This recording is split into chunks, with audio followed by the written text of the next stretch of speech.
To the bold analysis, ladies and gentlemen.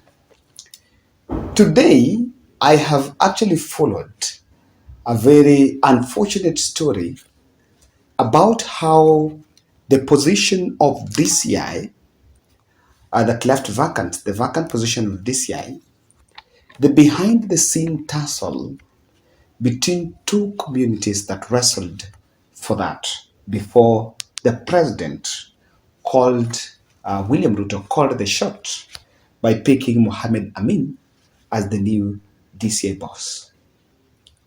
And what really someone would wonder, if two communities will fight for such a position, then what exactly is the criteria?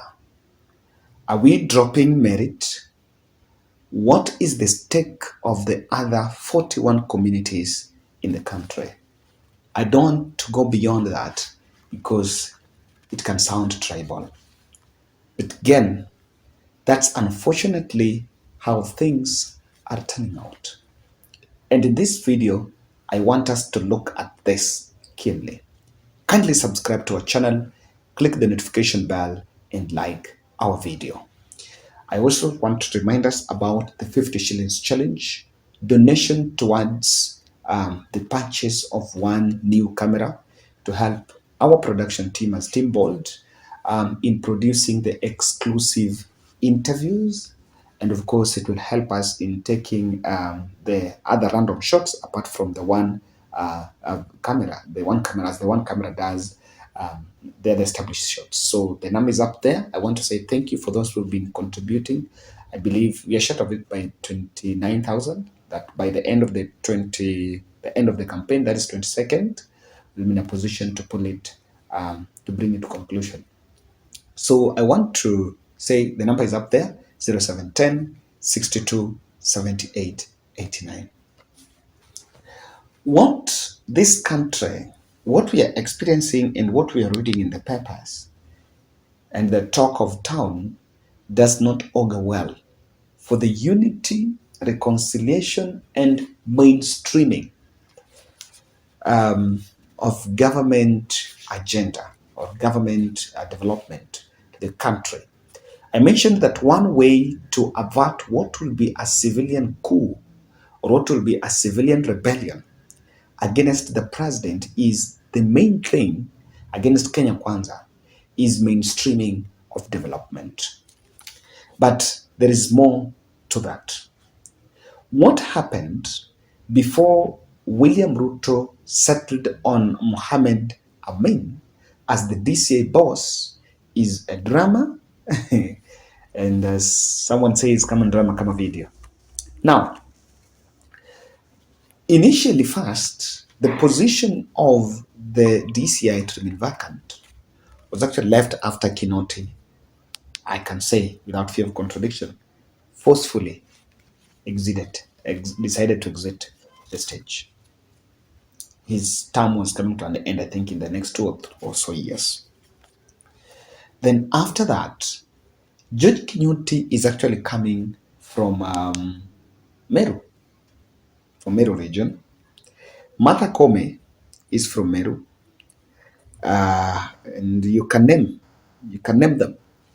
So I think in what the presence of Kinoti in former President Uhuru Kenyatta's tenure was actually rewarding Mount Kenya East. He was so phenomenal to the image of Mount Kenya East in William Ruto's government. So when he left the space, it is understood that a host of politicians and influential leaders from Mount Kenya demanded that one of their own to be picked for that position. And to counter that, William Ruto got himself in a big dilemma, because also the person that was fronted, according to the report, was Munga Nyale. Then on the other side of William Ruto, Eliud Langat was also fronted for that position. So it was a tussle between the two sides on who exactly was going to take it. And that's where he put the comment to ask, are some of these government positions hereditary? I have the luxury of not understanding how it works. And it's better I stay not understanding. You better don't understand, because when you try understanding, the more you get disappointed. Don't you think that in the spirit of mainstreaming of this, if William Ruto just wants to shock and say that I care for everyone, some of these positions that are so much into the public interest, you can just throw it to Luo, take it to a Luya, give it to a Kalenjin, give it to a Kamba, shock someone so that people, oh, Kumbe, that's what he will do. Instead of now going behind the scene and giving people the other small posts that do not really, people do not see. But a post like that of DCI, if you will shock the country and give it to someone from somewhere else, someone would actually use that. I wonder whether these positions are actually used for I wonder whether they're used for just political purposes, and there's nothing like in terms of mainstreaming other regions. So when they presented like that, William Ruto decided that those positions, by way of the DCI, NPS, National Police Service, the IG, those positions are so much political because it actually depends on the last signature of the president. Then finally appointed by the president. So when Ruto decided the National Police Service, I think, to do the interviews, then they met them on Friday, which was the deadline. And after conducting it, he settled on one person. I can tell you this. The person that was picked is not a product of that interview. That's the truth. I don't think it's about that interview. The person that was picked, William Ruto knew very well. And even the tussle between lead and the others, the contest was just put there for the sake of fairness. But President William Ruto knew what exactly the kind of DCI he was going to look for. If you want to know what the kind of DCI they wanted to look for, then just refer to an interview by Rigathi Gachagua. He once mentioned the kind of a DCI they were looking up for. So he picked him because, number one, he was neutral. He was seen as a man who's neutral. And I've just looked at his credentials. I can tell you that I think if there is that which maybe Kinoti was not, then that person is that person who is competent. I've looked at his credentials. I think you cannot doubt his credentials and his ability to do the work. He seems to be a man that is up to the task. But he wanted that. The issue is not even on the person who speaks. The issue was on the behind the scene tussle. From this, there is what you can actually see here. The post of Inspector General of Police is going to remain vacant April next year. Now, that's where we are going to see it's really going, this choice is going to influence. If that was just a DCI, and a DCI iko chini, ni pose yenye iko chini ya that one, don't you see that I will not be shocked to see find William Ruto taking that IG post to back to Kalenjin. Remember, it was Kalenjin. The first one was Boynet. Then after Boynet, I think we brought in Mutiambai. So the post of the IG is going to be highly contentious, and it's going to be influenced by this choice because you also need to bring the synergy. That is something that really is going to be very interesting. What is it what is the stake of Mount Kenya in this government? I really want to. I think it's interesting to see because some of the things and some of these stories that are emerging is just between Mount Kenya, Valley, there is friends, and of course, if they're pushing some of these fronts, it will be nice, and I will be so happy to maybe understand and to know that President William Ruto did not government between Kalenjin and Kikuyu. I will be so happy. That should not be the precedence. That should not be the precedence.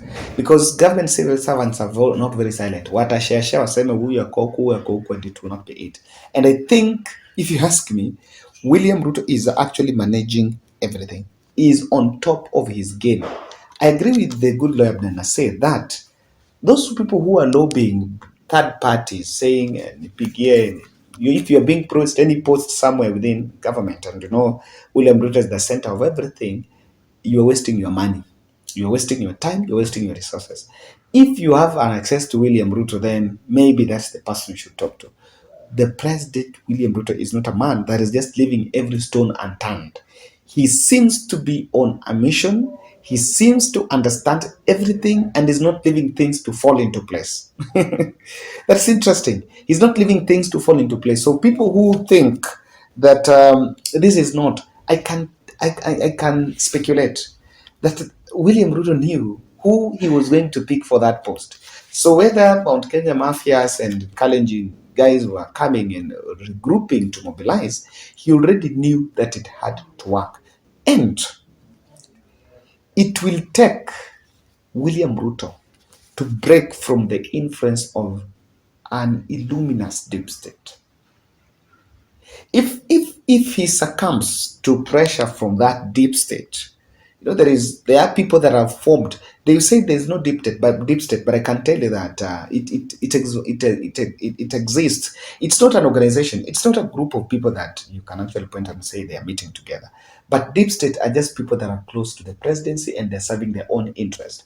It will take William Ruto, and I can tell you he can actually break the barriers if he shelves out of what would be a deep state, the interest of the deep states, so that he can actually face the problems as well. Now, one thing we'll take is that William Ruto is more of, he's hands-on, and the hands-on makes him solve problems, even if the other things that will fall into place later, but the hands-on helps him solve problems. It will be so interesting to see how this plays out.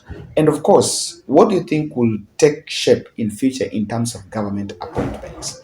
These government appointments must be taken keenly with a lot of interest, because that is the fabric, the positions that is the fabric of government. DCI, it's a very strong pillar in terms of fighting corruption. You talk about IG, it's a very strong pillar in terms of law enforcement and even stability of the country. And it's something that will have to be taken very keenly. So that's my bold on this. I don't know what you think, but then you can get to a comment section and react to this. We are back with the GMO.